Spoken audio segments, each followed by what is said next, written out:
Olá, tudo bem? Eu me chamo Caleb. Hoje eu e meu grupo vamos falar sobre tecidos nervosos. Eu vou falar sobre estrutura e funções dos neurônios.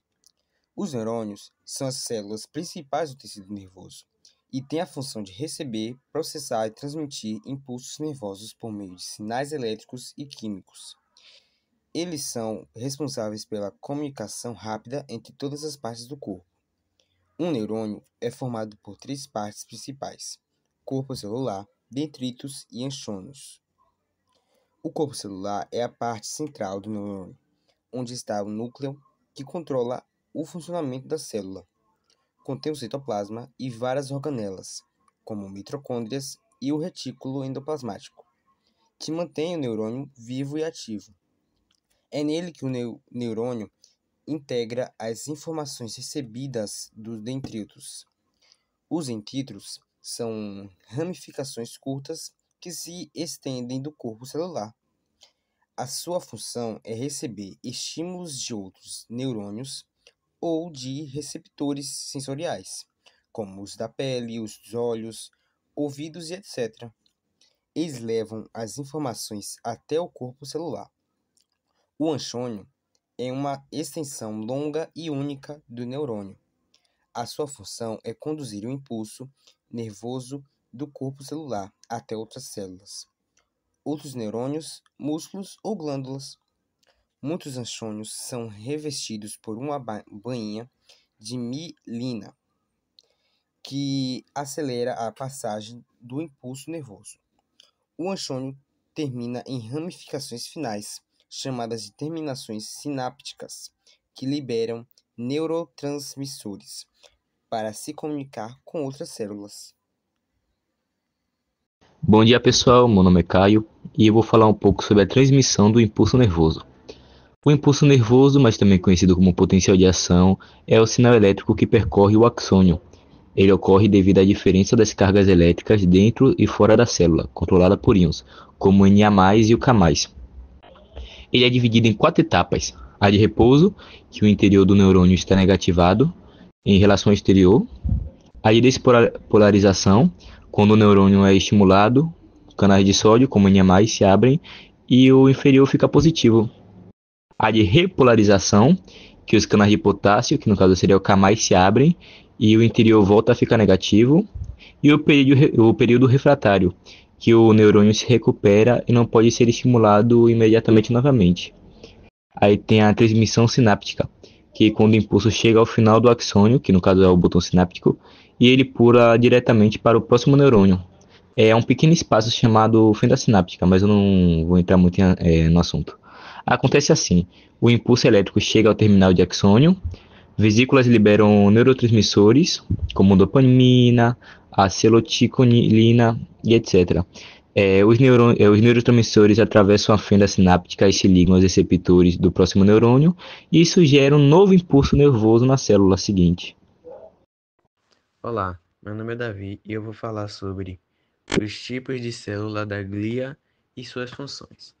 Bom, a gengiva é composta por diferentes tipos de células que atuam juntas para proteger, sustentar e manter a saúde da boca. As células epiteliais formam a camada mais externa da gengiva e têm a função de criar uma barreira protetora contra bactérias, substâncias químicas e outros agentes que entram na boca. Elas também participam da cicatrização quando ocorre algum ferimento. Logo abaixo, encontramos os fibroblastos, que são responsáveis por produzir colágeno e outras fibras que dão sustentação, firmeza e elasticidade à gengiva. Essas células também ajudam na regeneração do tecido quando há alguma inflamação ou machucado.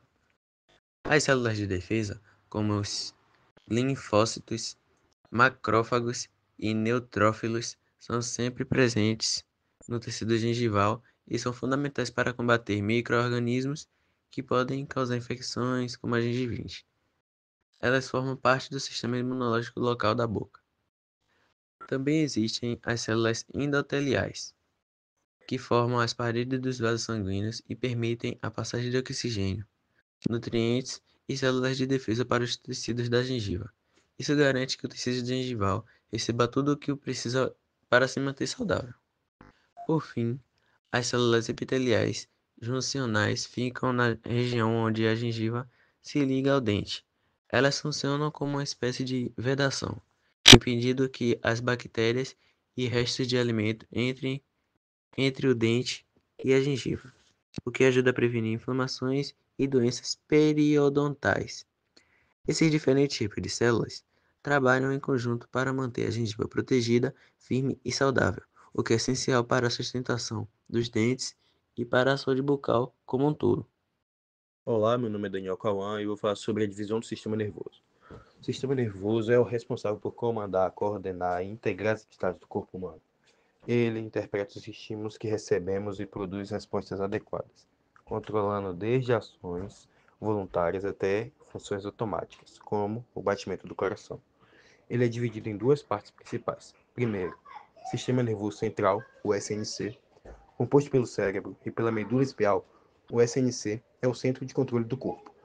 Cérebro, principal órgão do sistema nervoso, responsável por interpretar informações, criar pensamentos, emoções, memória, coordenação motora e controle dos sentimentos.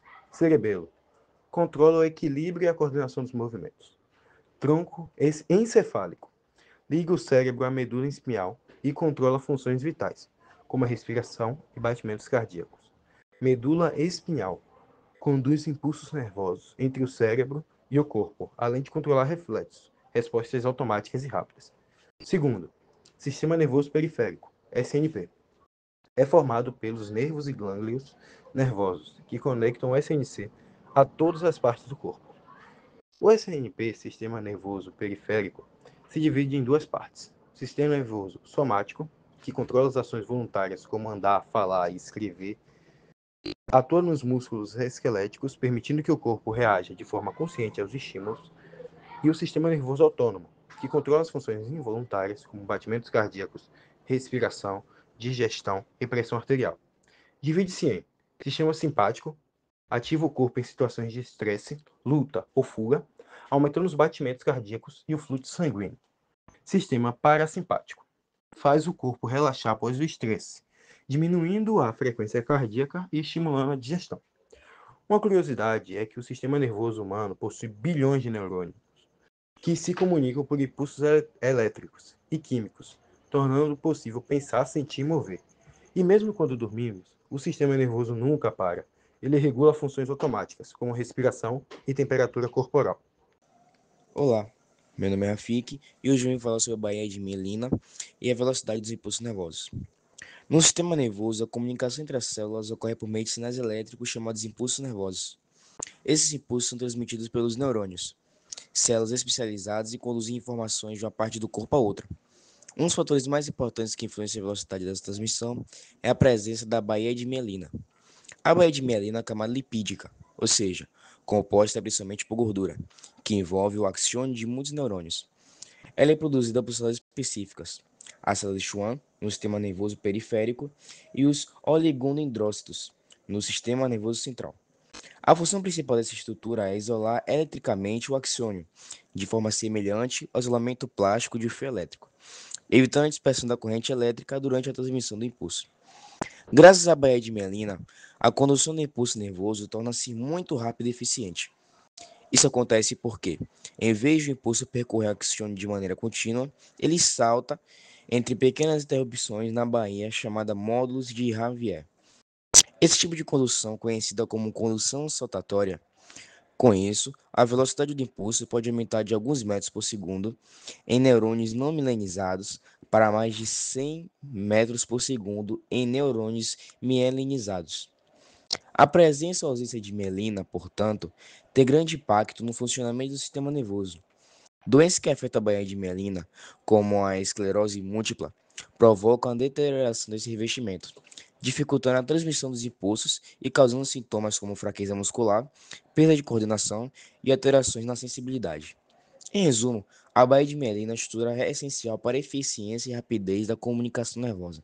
Sem ela, o cérebro e o corpo perderam a capacidade de reagir rapidamente aos estilos do ambiente, o que mostra como a evolução dessa estrutura foi fundamental para o bom desempenho do sistema nervoso dos vertebrados. Olá, meu nome é Bruno e eu vou falar sobre a função do tecido nervoso. O tecido nervoso é um dos mais importantes do corpo humano, pois é ele que comanda, coordena e integra todas as funções do organismo. Sua principal função é receber informações do ambiente e do próprio corpo, processá-las e gerar respostas adequadas, mantendo toda funcionando de forma organizada e equilibrada. Ele é formado principalmente por neurônios e células da glia. Os neurônios são as células responsáveis por transmitir os impulsos nervosos, que são sinais elétricos e químicos que levam informações de uma parte do corpo para outra. Eles se comunicam entre si, formando uma rede muito complexa, capaz de ligar o cérebro à medula espinhal e todos os órgãos. Já as células da glia têm a função de proteger, nutrir e dar suporte aos neurônios, garantindo que o sistema nervoso funcione corretamente. O tecido nervoso tem várias funções importantes. Ele capta estímulos do meio externo, como luz, som, calor e dor, e também do meio interno, como o nível de oxigênio no sangue ou a temperatura corporal. Depois, essas informações são interpretadas pelo cérebro, que decide o que fazer e envia ordens aos órgãos e músculos. Essas respostas podem ser voluntárias, como mover um braço ou falar, ou involuntárias, como o batimento do coração e a respiração, que acontece automaticamente.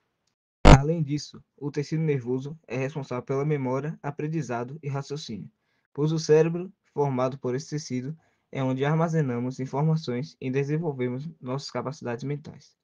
Em resumo, o tecido nervoso é o centro de controle do corpo humano. Ele recebe estímulos, processa informações e produz respostas que permitem que a gente perceba o mundo se mova, pense e sinta.